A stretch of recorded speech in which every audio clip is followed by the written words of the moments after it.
దివ్య ప్రియతమని కృపా విశేషం వలన 12 సంవత్సరాలుగా యోగావతారుడైన మెహర్ బాబా వారి విస్తృత జీవిత చరిత్ర మెహర్ ప్రభు చరితము చదువుకుంటూ ఉన్నాం. మెహర్ ప్రభు చరితము 12వ భాగము చివరి అంశం నడుస్తూ ఉందండి. 1956వ సంవత్సరము బాబా నవసారి అంటే గుజరాత్లో ప్రధానమైనటువంటి బాబా ప్రేమికులు ఉండేటువంటి ప్రాంతం అది.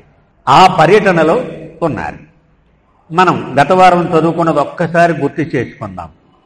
పార్సీలందరికీ కూడా ముఖ్యమైనటువంటి స్థావరం బొంబాయి. బొంబాయి తర్వాత నవసారిలోనే ఎక్కువ మంది ప్రబలంగా ఉంటారు.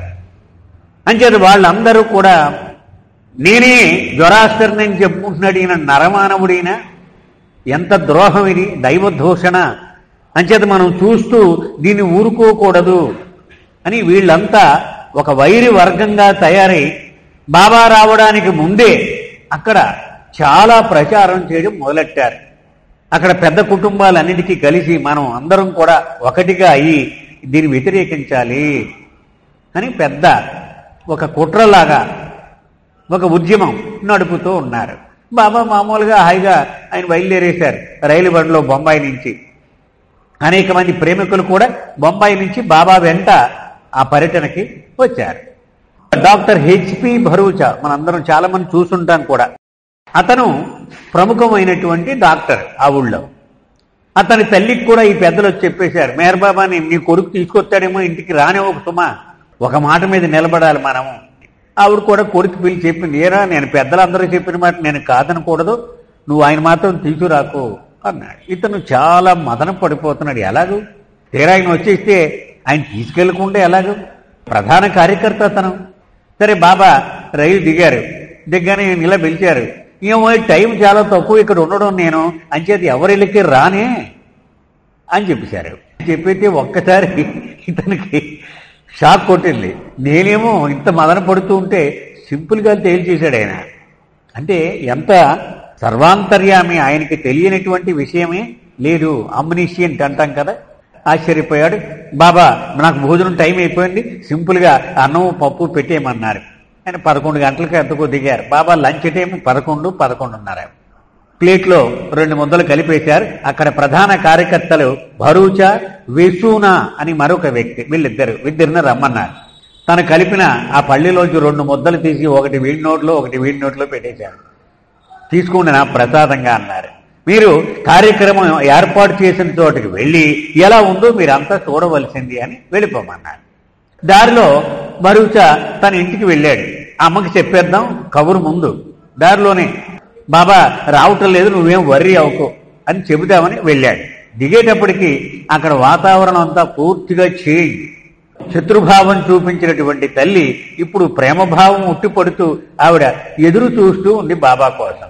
వెళ్ళగానే అమ్మ బాబా సొరాబ్జీ దేశాయి ఇల్లు మెహర్ కాటేజ్ అక్కడ ఉన్నారు, అంచేత మన ఇంటికి రావటం లేదు. అయితే నేను అక్కడికే వెళ్ళిపోతాను బాబా దగ్గరికి అని వెళ్ళిపోయి రాత్రి 9 వరకు అక్కడే ఉండే బాబా దగ్గర. ఆశ్చర్యపోయాడు అనమాట. అక్కడి నుంచి అతను వెళ్ళిపోయాడు. నెమ్మదిగా బాబా మధ్యాహ్నం 2:15 కల్లా ఎక్కడైతే సహవాస ఏర్పాటు చేయబడిందో అక్కడికి చేరారు. చాలా పెద్ద పందిరి వేశారు. అలంకరణ అద్భుతం. అది నేను అంటే మనం మహారాష్ట్రలో ఆ గుజరాత్ ఆ ప్రాంతాల్లో మనకు తెలియదండి సహవాస్. ఈ మధ్యనే అమరావతి వెళ్ళాం మేము. ఏమిటి అక్కడ 5,000 మందికి సిట్టింగ్ అరేంజ్మెంట్స్ చేశారు వాళ్ళు. అంటే ఎంత పెద్ద పెండాలో చూడండి, అంతంత పెద్ద పెండాలన్నమాట. అద్భుతంగా అలంకరించారు. ఆయనకు ఒక ఆసనం వేశారు. ఆసనం మీదకి వెళ్ళగానే అక్కడ ప్రధానమైనటువంటి భజన బృందం బచ్చూభాయి అని చాలా ప్రసిద్ధ గాయకుడు అతను స్వాగత గీతం పాడాడు.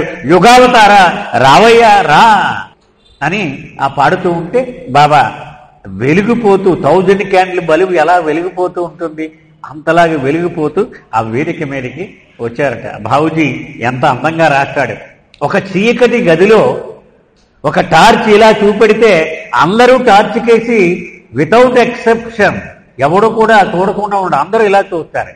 అలా చూస్తున్నారట. అక్కడ ఉన్న 20,000 మంది, ఒకటి కాదు ఇద్దరు కాదు, 20,000 మంది అందరూ ఆయన ముఖం నుంచి అక్కడే చూస్తూ ఉన్నారు. పక్కకి తిప్పుకోలేని పరిస్థితి. అయితే గతంలో సంగమనేరు అనేటువంటి ప్రాంతంలో తొడతొక్కుడి చూసాం మనం. కొంతమంది సొమశిల్లి పడిపోవడం, బాబా సపర్యలు చేయడం, ఇవన్నీ. ఇక్కడ మాత్రం డిసిప్లిన్ పర్ఫెక్ట్. అసలు ఇంతమంది జనం ఉన్నా ఎక్కడ తోపుడు లేదు. ఒక క్రమమైన పద్ధతిలో, ఒక వరుసలో చాలా నెమ్మదిగా బాబా దర్శనానికి వస్తున్నారు. బాబా వేదిక చివరి కూర్చున్నారు, కాళ్ళు ముందుకు పెట్టేశారు. ఈ పక్కన ఒక ప్రసాదాల గంప, ఈ పక్కన ఒక ప్రసాదాల గంప పంచుతూ ఉన్నారు. ఆ బచ్చుబాయి అనేవాడిని బాబా అన్నారు, పాడు, నేను ఏ స్పీడ్తో పెంచుతూ ఉంటే అంత స్పీడ్గా పాడాలి నువ్వు అన్నారు. సో ఆ బాబా స్పీడ్ చూసి ఆ తాళానికి అనుగుణంగా అతను పాటను ఉధృతంగా పాడుతూ ఉన్నాడు. అది చాలా ఎక్కువగా రాశాడండి. అక్కడ ఒక సూర్యుడు వెలుగుతూ ఉంటే అది ఎలా ఉంటుందో అలా ఉన్నారట ఆ రోజు బాబా. ప్రత్యేకం అది. మండలి వాళ్ళు కూడా అన్ని పనులు మానేసి అలా చూస్తూ ఉండిపోయారట. అంటే రోజూ చూసి బాబాయే ఆవేళ అంత ప్రత్యేకంగా కనిపించాడు. వాళ్ళే ఆశ్చర్యపోయారు, ఏమిటి ఎంత తేజస్సు అని. అంత గొప్పగా ఆ రోజు దర్శనం సాగింది. అయితే ఒక 5 తొంటరి కుర్రవాళ్ళు, వాళ్ళు ప్రోగ్రాం వాళ్ళు ఉన్నారు కదా బిజీగా, పార్సీ వాళ్ళు వచ్చారు, ఈ క్యూలో చేరారు. బాబా వాళ్ళని చూశారు, నవ్వారు, దగ్గరికి వచ్చారు, వచ్చి ఇలా సెల్యూట్ కొట్టారు బాబా కూడా శబాష్ అన్నారు. ఆయన ఏమి అసలు ఈ మాట్లాడలేదు, స్పందించలేదు. తన చేతితో ప్రసాదం కూడా ఇచ్చారు. సరే, ఈలోగా ఆ కుర్రవాళ్ళు ఒకరితో ఒకరు సైగ చేసుకుంటూ ఉన్నారు. నవసారి కార్యకర్తల్లో ప్రధానమైన కార్యకర్త ఈ సైగలు గమనించాడు. ఆల్రెడీ వీళ్ళకి ఉప్పందింది కదా, రెడీగా ఉన్నారు వీళ్ళు. వెంటనే ఈ 5 పట్టుకుని పక్కకు లాక్కెళ్ళారు. ఏం చేస్తున్నారు మీరని నిలదీసేటోడికి పారిపోయారు. వాళ్ళు నిప్పంటించేద్దాం ఈ పెండాలికని వచ్చారట వాళ్ళు. ప్రోగ్రాం అది. మండలి వాళ్ళు ఒక్కసారి ఆశ్చర్యపోయారు, ఎంత దారుణమైన శత్రుభావమా. యుగావతారుడు ఆయన ప్రేమను పంచడానికి వస్తే ఆయన ఉన్న పెండాలనే నిప్పంటించేద్దామనా, ఇదేమిటి దుర్మార్గం అని ఆశ్చర్యపోయారు వాళ్ళంతా. అప్పుడు బాబా అన్నారు, మీరెవ్వరూ కూడా చెలించవద్దు, అలాగే నడని ఉన్న కార్యక్రమం మాట్లాడద్దు అన్నారు. జనం కిట్టకిట్టలాడిపోతుంది. 50,000 చేరిపోయిందట జనం. అంటే 20,000 మొదలై 50,000 అయిపోయింది. అయిపోయేటప్పటికి పెండుకు భయం వేసింది. ఎక్కడ అసలు నుంచున్నాక కూడా చోటు లేని పరిస్థితి. కానీ అప్పుడు సౌండ్ చేయటం లేదు, ఒకరినో కూడా రాసుకోవటం లేదు. అలాగే సర్దుకుని దర్శనానికి వస్తూ ఉన్నారు. నెమ్మదిగా బాబా దగ్గరికి చేరాడు పెండు. బాబా, ఇక ప్రమాదం వచ్చేలా కనపడుతోంది, నువ్వు ఈ ప్రసాదాలు ఇవ్వడం ఆపేయి. ఈ ప్రసాదాల కోసం జనమంతా నీ మీద పడిపోతారేమో, భయం వేస్తోంది నాకు. దీని బదులు ఒక ప్రవచనం ఇచ్చేయి, అప్పుడు జనం ఎక్కడున్న వాళ్ళు అక్కడే ఉండి వింటారు, వీళ్ళు వెళ్ళిపోతారు అన్నాడు. బాబా ఇలా చూశారు, ఏమరా నువ్వు ఎన్నాళ్ళు పట్టుకుంటున్నావు నా దగ్గరే? అంటే నేను ఊరికే మిఠాయి పంచుతున్నాను అనుకుంటున్నావా నువ్వు, పిచ్చివాడా? వాళ్ళకి ఈ ప్రసాదం ద్వారా ఏ కానుకను వరంగా నేను ఇస్తున్నానో నీకు తెలియక ఇలాంటి పిచ్చి పేలాపన మాట్లాడుతున్నావు అన్నారు బాబా. అంటే ఆయనకు అంత ముఖ్యం అన్నమాట అది. ప్రేమ, దివ్య ప్రేమ బీజాన్ని ప్రతి వాడి హృదయంలో నాటడం కోసము ఈ ప్రేమ ప్రసాదాన్ని అందివ్వడం. ఉపన్యాసంలో ఏమీ లేదన్నారు, ఒకదంపుడు అదంతా ఎందుకది, ఇదే ముఖ్యము అన్నారు. బాబా మాత్రం ప్రత్యేకంగా ఆ డిసిప్లిన్ చూసి చాలా మెచ్చుకుంటూ ఉన్నారు. ఏమిటి 50,000 మంది ఉన్నా 5 ఉన్నట్టు లేరు, అంత క్రమశిక్షణగా ఉన్నారు, అద్భుతం అన్నారు. ఇంకా స్పీడ్ పెంచేశారు. ఆ బచ్చుబాయికే చూశారు, నా స్పీడ్ పెరిగింది, నువ్వు కూడా రాగం తాళం పెంచన్నారు. ఇంకా ఉధృతంగా పాడుతూ ఉన్నాడు. సాయంత్రం 5 అయింది. నెమ్మదిగా బాబా వేదిక దిగారు. ఎక్కడున్న వాళ్ళు అక్కడే ఉన్నారు, ఎవ్వడో తోసుకోవటం లేదు. బాబా వెళ్ళిపోతున్నారని తెలిసినా కూడా అంత డిసిప్లిన్డ్గా ఉన్నారు. నెమ్మదిగా కారులో కూర్చున్నారు. జనాలు దారి ఇచ్చారు. ఆ జనం మధ్య నుంచి చేతులు ఊపుకుంటూ బాబా వెళ్ళారు. అందరూ జై జై ధ్వానాలు చూస్తున్నారు. ఇంకా దర్శనం చేసుకోని వాళ్ళు వేల మీద ఉండిపోయారు. అయినా సరే అలాగే నుంచున్నారు వాళ్ళు. అంటే అంత క్రమశిక్షణతో వీళ్ళంతా ఉన్నారు. సరే, ఇక్కడి నుంచి బాబా మెహర్ కాటేజ్కి వెళ్ళారు. ఎందుకని కాస్త విశ్రాంతి తీసుకుని అక్కడి నుంచి సెంటర్కి వెళ్ళాలి ఈయన ప్రోగ్రాం. మెహర్ కాటేజ్కి వెళ్ళారని తెలిసి ఈ వేల మంది జనం అక్కడికి వచ్చేసారు. వచ్చేస్తే బాబా అన్నారు, లేదు వాళ్ళు అంత ప్రేమతో నా దర్శనం కోసం వస్తే నేను నిర్లక్ష్యం చేయలేనని ఆ పై అంతస్తు ఎక్కేశారు. 2 ఫర్లాంగుల వరకు ఆయన మొహం కనిపించేలాగా అక్కడి నుంచి అందరికీ ఆయన దర్శనం ఇస్తూ ఉన్నారు. ఇలా నడుస్తూ ఉంది. జనం అంతా నెమ్మదిగా అంతమంది మిగిలిన వాళ్ళు అందరూ ఇక్కడికి వచ్చేసారు. ఇక చుట్టూ రోడ్లు అన్నీ రద్దీగా అయిపోయినాయి. సరే, బాబా మళ్ళీ మొదట్లాగే వెలిగిపోతూ కనిపిస్తున్నారు. కాసేపు తర్వాత కింద వాళ్ళు, కాసేపు పలహారం తీసుకో బాబా, అలిసిపోయావు ఉదయం నుంచి అని వీళ్ళని కిందకి తీసుకొస్తే ఆ జనాన్ని చూశారు. లేదు వీళ్ళని వదిలేసి నేను ఇలాగా ఉండడం కరెక్ట్ కాదు అని మళ్ళీ పైకి వెళ్ళిపోయారు బాబా. ఈలోగా ఈ ముఠా అంతా కూడా చేరేశారు అక్కడికి. ఏది, ఇవి వైరి వర్గంగా తయారయ్యారు కదా, వీళ్ళంతా మేర్ బాబా ముర్దాబాద్, మేర్ బాబా గో బ్యాక్ అని పెద్ద స్లోగన్ మొదలుపెట్టారు. ఈ కార్యకర్తలంతా వీళ్ళకి రక్తం ఉడికిపోతూ ఉంది. ఎంత అద్భుతమైన ఏర్పాట్లు చేస్తే ఇదేమిటిది అంతా. భరూచాకి చాలా వల్లమాలనే కోపం వచ్చింది. ఇక్కడ లేదు కానీ వేరే పుస్తకంలో ఉన్నది మీకు మనవి చేస్తాను. కార్యకర్తలు మంచి బలంగా ఉన్నవాడిని పిలిచాడు. లాగండి, వీళ్ళ ఎంతమందో లేరు, 10 మంది ఎంతమంది ఉన్నారు న్యూసెన్స్ చేసేవాళ్ళు, వీళ్ళు 10 మందిని కొట్టేసి పక్కకు లాగండి అన్నాడు. బాబా కోపం వచ్చింది. కోపం వచ్చి భరూచా ఎక్కడున్నాడో పిల్లని అన్నారు. భరూచాని రమ్మన్నారు. నువ్వు నన్ను ఎన్నాళ్ళ నుంచి ప్రేమిస్తున్నావు అని అడిగారు. చెప్పాడు 10 ఏళ్ళు అన్నాళ్ళు. 10 ఏళ్లుగా నేను భరించట్లేదా? 5 నిమిషాలు వాళ్ళని నా కోసం భరించలేవా? నీవు చాలా బాగుంది అనుకునే నీ ప్రవర్తన, వాళ్ళ ప్రవర్తన నీకు ఎంత విసుగు చికాకు కలిగించిందో అలాగే ఉంది నీ ప్రవర్తన, కానీ నేను భరిస్తున్నాను కదా అంటే ఇక నిర్ఘాంతపోయాడు. అంటే మనము చాలా పద్ధతిగా ఉన్నాం అనుకుంటామట, కానీ బాబాకి ఇదిగో ఇలా వికారంగా ఉన్నవాళ్ళు ఎంత చికాకు కలిగిస్తారో అలాగే ఉంటుంది ఆయనకి మన ప్రవర్తన, కానీ భరిస్తాడు. మరి ఆ మాత్రం భరించలేవా అని తిట్టిపోశారు బాబా. వద్దు, అలా ఉండని.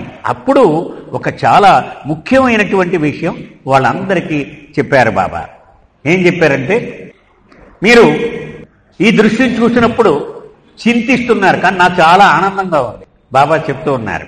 ఎందుకంటే కొంతమంది ప్రేమతో భగవంతుడిని తలుచుకుంటారు, కొంతమంది హేళనతో భగవంతుడిని తలుచుకుంటారు, కొంతమంది శత్రుభావంతో భగవంతుడిని తలుచుకుంటారు. కానీ వాళ్ళందరూ భగవంతుడిని తలుచుకుంటున్నారన్న విషయాన్ని మర్చిపోతున్నారు మీరు. అది అందరికీ షాక్ అయిపోయారనమాట. ఒక్కసారి ఏమిటి నేను చెప్తున్న విషయం.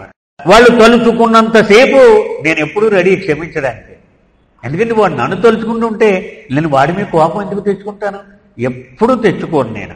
అంచేత వాళ్ళని చూసి జాలి పడాలి, వాళ్ళని ప్రేమించడానికి ప్రయత్నించాలి. మరి నా దగ్గర నన్ను అనుసరిస్తూ ఏం ఉపయోగం? మీరు మామూలు ప్రపంచంలోని జనుల్లాగే ఉంటే మీరు ప్రేమించాలి, సానుభూతి చూపించాలి అన్నారు బాబా. అంచేత ఎవ్వరూ పట్టించుకోవద్దు ఇవేవి కూడా. ఇంకొక ముఖ్యమైన విషయం, అందరిలో ఉన్నది నేనే కదా, అంచేత నినాదాలు చేసేది కూడా నేనే కదా. మరి నేను చేసే నినాదాల పట్ల కోపం ఎందుకు వస్తుంది మీకు? అసలు నిర్ఘాంతపోయారు అందరూ కూడా. ఇక్కడ మరొక ముఖ్యమైన విషయం, Francis Brabazon stay with God అనేటువంటి గ్రంథంలో ఒక అద్భుతంగా ఇలా చెప్పాడు. I'm the only doer. బాబా చెప్పేవారు, సర్వము చేసేది నేను ఒక్కడినే. ఒకడు పాడినా, ఒకడు మాట్లాడినా, ఒకడు తిట్టినా, ఒకడు దుర్భాషలాడినా నేనే. అది తెలియదు. ఉదాహరణ చెప్పాడు అతను. ఒక రామాయణం తోలుబొమ్మలాడు జరుగుతోంది. రాముడు రావణాసురుడు ఇద్దరు బాణాలు వేసుకుంటున్నారు, చాలా అందంగా ఉంది. మనం తోలుబొమ్మలాంటి పెద్దవాళ్ళు చూసి జ్ఞాపకం తెచ్చుకుంటే ఆ బ్రహ్మాస్త్రం వేస్తాడు, అది వెళుతుంది, అది పడిపోతుంది, మళ్ళీ 2 ఢీకుని కింద పడిపోతాయి. ఇలా నడుస్తోంది. ఇదంతా చాలా ఆనందంగా ఉంది. మన బోటోడు ఒకడు చూస్తున్నాడు. అయిపోయింది, రావణుడు చచ్చిపోయాడు, సీతమ్మ వారిని తీసుకెళ్ళిపోయాడు, ఇదంతా అయింది. మూసేసారు, ఆట అయిపోయింది, చాలా బాగుంది. అసలు లోపలికి వెళ్ళి ఈ పాత్రధారులందరినీ కంగ్రాట్స్ చెప్పి వద్దామని తెర తీసి లోపలికి వెళ్ళాడు. ఏం పాత్రధారులు, అవన్నీ కింద పడిపోతున్నాయి. అవన్నీ ఒక ముసలాడు కూర్చుని వాడు చేతికి దారాలు కట్టుకొని ఇలా కూర్చుని ఉన్నాడు. వాడు వెళ్ళాడు. ఏమన్నా పాత్రధారులు కలుద్దామని వచ్చాడు. ఏ పాత్రధారులు అన్నాడు. అదే ఇప్పుడు రాముడు రావణుడు యుద్ధం చేశారు కదన్నాడు. అవి ఏవీ లేవు, తోలుబొమ్మలవి, ఆడించేది నేనే అన్నాడు. నిర్ఘాంతపోయాట. అది బాబా చెప్తున్న విషయం ఇక్కడ. ఒకడు స్తుతిస్తాడు, ఒకడు నిందిస్తాడు. స్తుతించినప్పుడు ఆనందం కలుగుతుంది, నిందించినప్పుడు వినోదం కలుగుతుంది నాకు అన్నారు బాబా. మరొక ముఖ్యమైన విషయం చెప్తాను. మీరు స్తుతిస్తూ నన్ను ప్రార్థన చేస్తూ ఉన్నారు కదా, మీకు తెలుసా నా నిజస్థితి? మీకు తెలియదు. వాడిని నిందిస్తున్నాడు కదా, వాడికి తెలియదు. సో ఇద్దరు కూడా సమానంగా అజ్ఞానములో ఉన్నవారే, నువ్వు వాడికంటే ఎక్కువేంటో అదన్నారు. వాళ్ళకి తలంటేసినట్టు అయిపోయిందన్నమాట. ఏమిటిది? ఆ నెగిటివిజం అనేటువంటిది ఇసుమంత కూడా లేకుండా, అది ఆధ్యాత్మికత అంటే సజీవంగా ఆయన ఆ రోజు చూపించారు ఆయన. ఎందుకంటే అందరిలో ఉన్నది నేనే అనే భావాన్ని పెంపొందించుకోవాలి అని చెప్పారు. వాళ్ళు అరిచి అరిచి అరిచి ఇలా నినాదాలు చేస్తున్నంత సేపు ఆ వేల జనం ఓపిగ్గా అలాగే ఉండిపోయారు. వాళ్ళు ఏం మాట్లాడలేదు. వీళ్ళకి అలిసిపోయిన తర్వాత అక్కడి నుంచి వెళ్ళిపోయారు. వెళ్ళిపోయి క్యూలో నుంచి వచ్చారు కొంతమంది దర్శనం కోసం. బాబా చూపించారు. వాళ్ళు పాపం అలసిపోయారు వాళ్ళు అన్నారు అని వాళ్ళకు కూడా ప్రసాదం పంచారు ఆయన. అప్పుడు ఆ వేల మంది ఆ దూరం నుంచే బాబాని దర్శనం చేసుకోవడం కూడా జరిగింది. 11 అయిపోయింది రాత్రి. అక్కడేమో సెంటర్లో వేల మంది కార్యకర్తలు ఈయన వస్తాడని చెప్పి వెయిటింగ్. అక్కడ ఇక్కడి నుంచి కబురు పంపించేశారు. వాళ్ళని ఇక్కడికే వచ్చామనండి, ఇక్కడికి వచ్చి ఇక్కడ దర్శనం చేసేసుకోమనండి. ఇంక నేను ఇప్పుడు వెళ్ళడం అవ్వదు కదా అన్నారు. వాళ్ళందరూ వచ్చారు. ఈ జనం అంతా వెళ్ళిపోయారు. ఆ వాళ్ళ కోసం అలాగా 11 గంటలకి భజనలు పాడించుకుని విన్నారు ఆయన. 11 గంటలకి పడుకున్నారు. మండలి వాళ్ళందరికీ వాటాలు వేశారు. రాత్రి గంట నువ్వు నైట్ డ్యూటీ, గంట నువ్వు అని అందరికీ వాటాలు వేశారు. బాబుజీ నైట్ డ్యూటీ చేస్తున్నాడు. గురక వినబడుతోంది. బాబా అన్నారు, నాకు నిద్ర పట్టలేదురా, ఎవడో గురకెడుతున్నాడు, చూడు ఎవరినో అన్నారు. డాక్టర్ నీలు వెళ్ళి లేపాడు. ఓయ్ బుద్ధి ఉందా లేదా, ఏంటి అంత గురక, బాబా పడుకోవాలా వద్దా అని చెప్పమన్నారు. బాబా అలాగే చెప్పాడు. చెప్తే నేను గురక పెడుతున్నాను, అసలు నాకు నిద్ర ఎక్కడదా, నేను ఎక్కడ నిద్రపోయినా అసలు అని సర్రమని లేచాడు. వచ్చి బాబాకి చెప్పాడు. బాబా వాడేమో నిద్రపోవట్లేదు, నన్ను తిడుతున్నాడు. సరే నవ్వారు.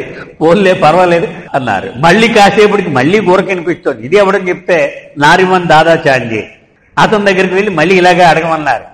ఇంత గురకడితే పడుకో, సరిగ్గా పడుకో అన్నారు.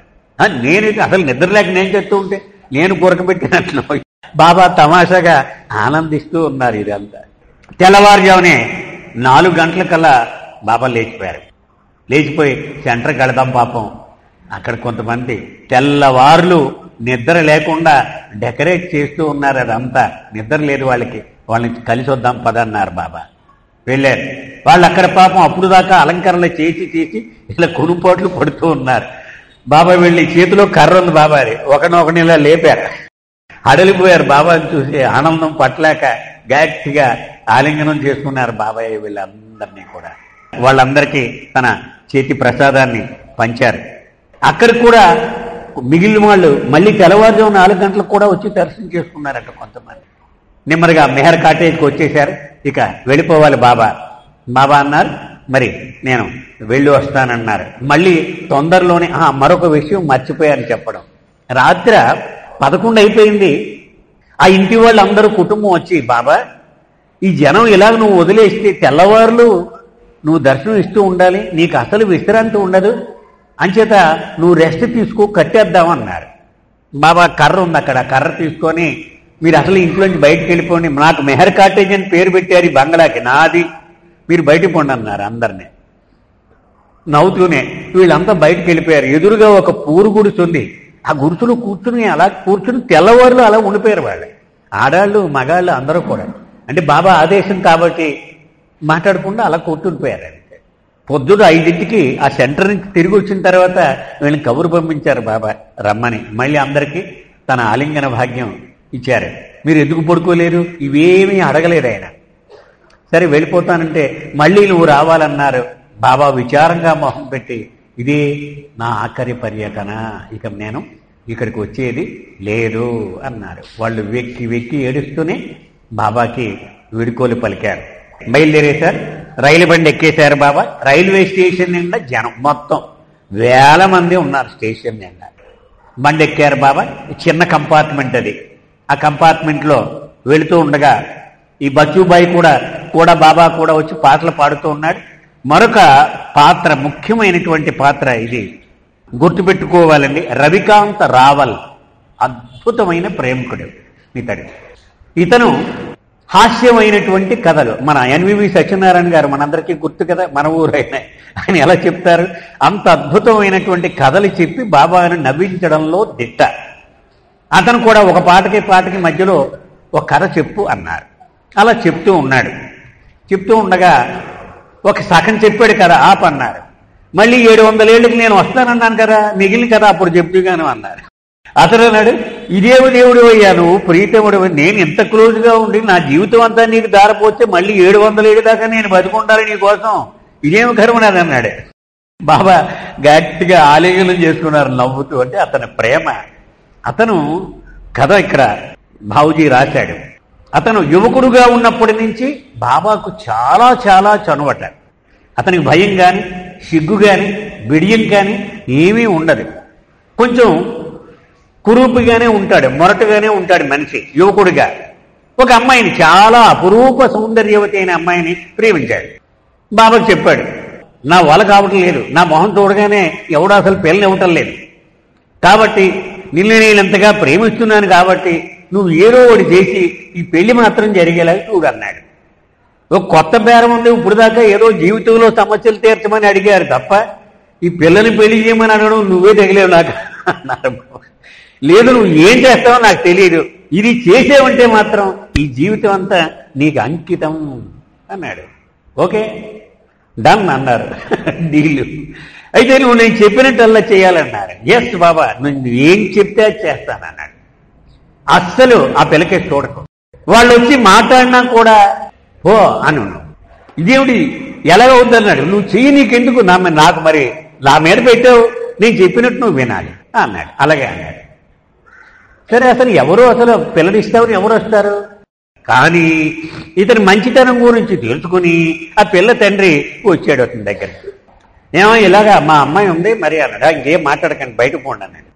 ఇలా మళ్ళీ తిరుగుతూనే ఉన్నారు. ఇలాగ నడుస్తూ ఉంది. ఇతను పొమ్మంటున్నాడు. అస్సలు వద్దు, వాళ్ళు ఎలా పోలాగా నువ్వు ఆ అమ్మాయిని చేసుకోవాలి నాన్న, ఏదో అవన్నీ పట్టించుకోవు, ఇదే చెప్తున్నారు వీళ్ళంతా. మాట అంటే మాటే, అసలు క్వశ్చనే లేదు అంటున్నాడు. ఇలాగే ఏడాది గడిచిపోయింది. బాబా దగ్గరకు వచ్చాడు. నువ్వు చెప్పినట్టే చేస్తున్నాను, ఏం మొత్తం తెగిపోయేలా ఉంది వ్యవహారం, వాళ్ళు అడుగుతూనే ఉన్నారు, నేను పొమ్మంటూనే ఉన్నాను, ఇది పరిస్థితి అన్నాడు.